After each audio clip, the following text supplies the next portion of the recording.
Our next speaker is a champion of the rights of marginalized and vulnerable communities, particularly in the areas of health and of medicine.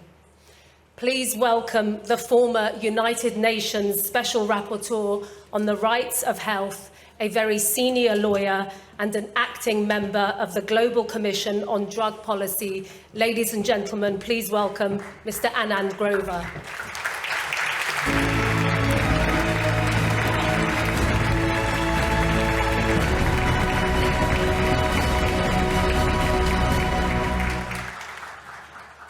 Friends and comrades, I don't pretend not to be a leftist.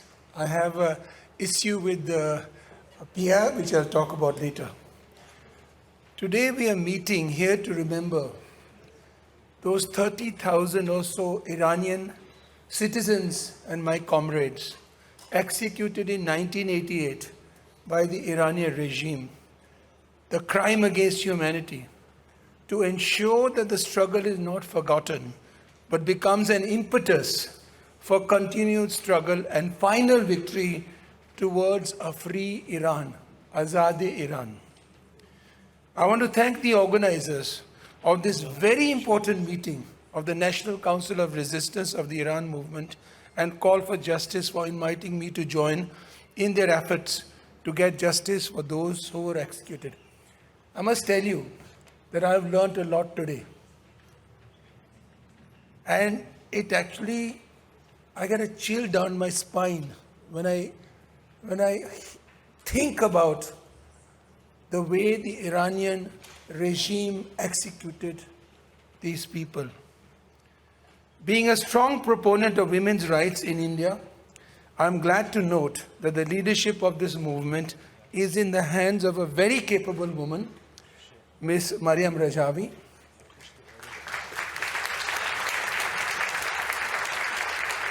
And I'm sure that in the future, like another speaker said, there'll be young women who will actually continue the leadership of this movement.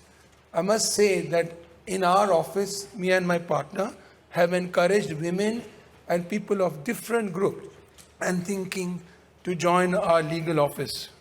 You know, there is a myth that in Islamic groups, women are not encouraged in leadership positions. I am glad that you have smashed this myth. I'm also glad to note that the resistance movement comprises different groups with different ideas, but with a very clear common aim to get rid of the repressive mullah leadership in Iran and have a free Iran, Azad Iran. We have a very strong affinity to Iran in India because a large number of people who were persecuted in Iran, Parsis, and what we call Iranians, they are in India. So they have a very close link. And I have a lot of friends in that community and they talk about Iran.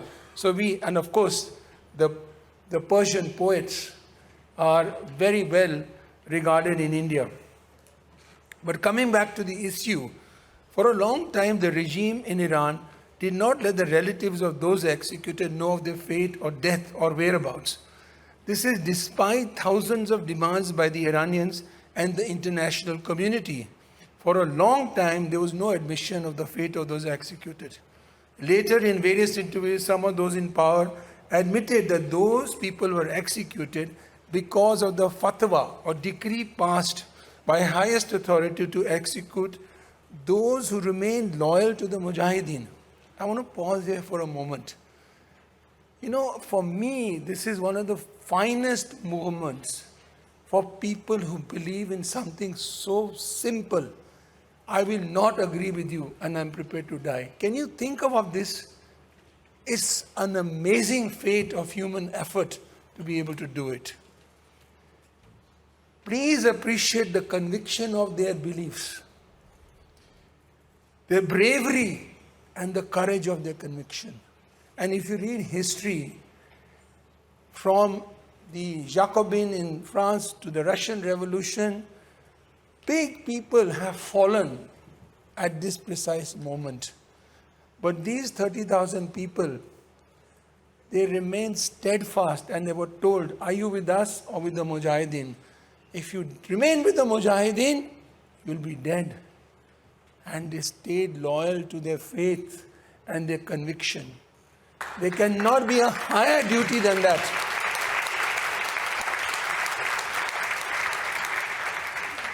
I don't know whether I would be able to do the same in the circumstances. A chill, as I said, goes down my spine whenever I think about these people. I can only salute the brave and courageous people of Iran who gave up their life for an idea. And that's why I'm very glad that I've come to see this today. And what is that idea? It is an idea that one can have a belief different from those who rule in a society, and they can voice it without any reprisal. It is an idea that a people of different faiths, thoughts, ethnicity, race, gender can live in the same societies as sisters and brothers and exercise their thoughts by speech and beliefs without any reprisal or free from reprisal. It is that idea that even if you actually take a particular point of view, then you will be safe. It is also an idea that if you have done wrong in leadership as the state, you will be taken into account. That is the future of idea of free Iran, in my opinion. And I must tell you that when I thought about this talk today, it reminded me of our constitution makers in India. Because ours was a country ruled by the British, and we had the same problem of so many religions. Of course, the dominant is Hindus. And the real issue before the nationalist leadership, the freedom movement, was how to shape India. And the British felt that we could never have a democratic, free India with constitutional liberties. But we did. And that is a marvel which I always am proud of. But what is that? And it's encapsulated in the preamble of the Constitution. And what does it say? We, the people of India, have solemnly resolved to constitute India into a republic. What is the meaning of a republic? It is not a leader who decides. It is the people who have given that power to that leader. Very important. And what we will do? Justice, which is social, economic, and political. So victims of those 30,000 people are entitled to justice in such a society. Then liberty of thought, expression, belief, faith, and worship. That is exactly what they were exercising. Equality of status and opportunity, that everybody is treated equally. The fatwa by the leader, he is not supreme. He is equal to the people. And most importantly, to promote among them all fraternity, assuring dignity of the individual. So in my opinion, those 30,000 people were actually fighting for this. This is encapsulated in the preamble of our Constitution. Of course, this is under attack in India today. There is a right-wing shift all over the world. India is just one of the victims of this, but we are fighting back. I am one of the victims of the government. But may I say that with all my humbleness, that because I've attended this meeting and I've seen decisive leadership and commitment by you people, I have learned a lot. And I will use it in India to ensure that we don't lose these freedoms that we gained 75 years ago. In my opinion, the preamble encapsulates what those 30,000 people believed in. And I'm sure the vast majority of people in Iran also want the same, like people all over the world. I have a lot of faith in people, and including people in Iran. In the memory of those victims in 1988, let us strive to achieve this in the long run. This is indeed, in my opinion, the prescription for free Iran. I'm not just saying it. I was going around the exhibition today and I saw a writing by one of the women, one of the victims, Maryam Rajavi. If you have chance, just go to it and see. She was a student of Newcastle University. And what did she say? It's very poignant. They want to destroy our human identity. We must fight back. The way to do this is to care more for one another. This is indeed a prescription for all humanity. You have to fight back against injustice, but not with injustice, but caring for people. So those people who were executed need justice to be delivered to them.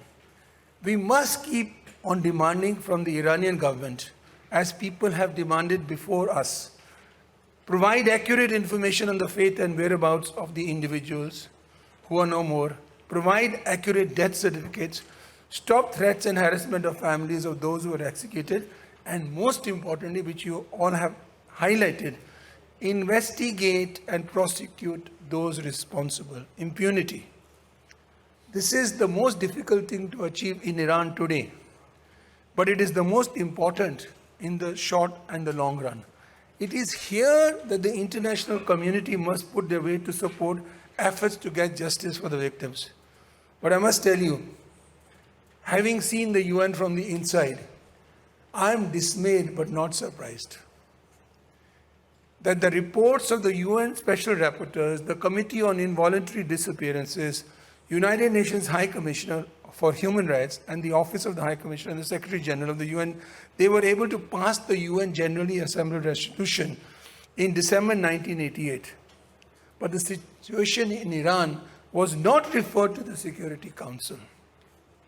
The UN General Assembly did not follow up the resolution, and the UN Commission on Human Rights has not taken action. I'm dismayed, but not hopeless. I'm hopeful that this will happen. Of course, we must have more trials like those of the Stockholm District Court convicting Hamid Nouri. This can be done by lawyers around the world. There must be more Kenneth Lewis's. Kenneth, can you clone yourself to other and make other people like yourself? That would be a great idea.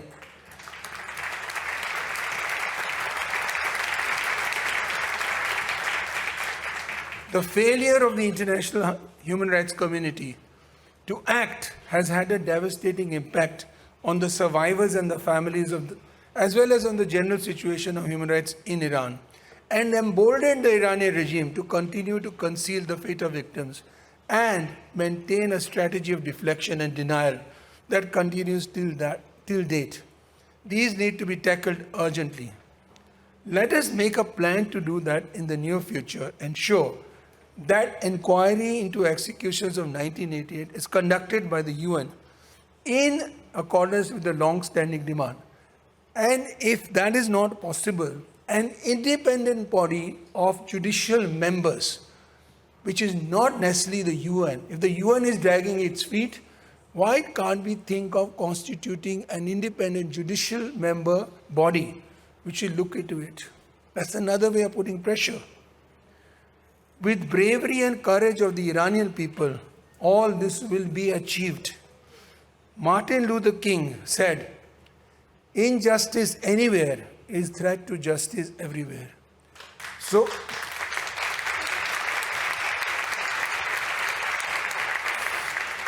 in all this, I can assure you of my support for your very, very just struggle and for an Azad Iran.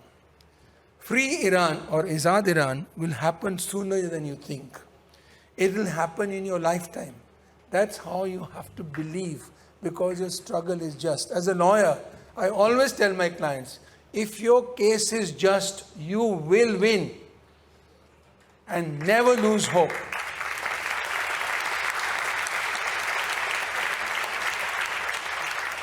I want to congratulate you for your immense strength and courage to tackle this ruthless regime.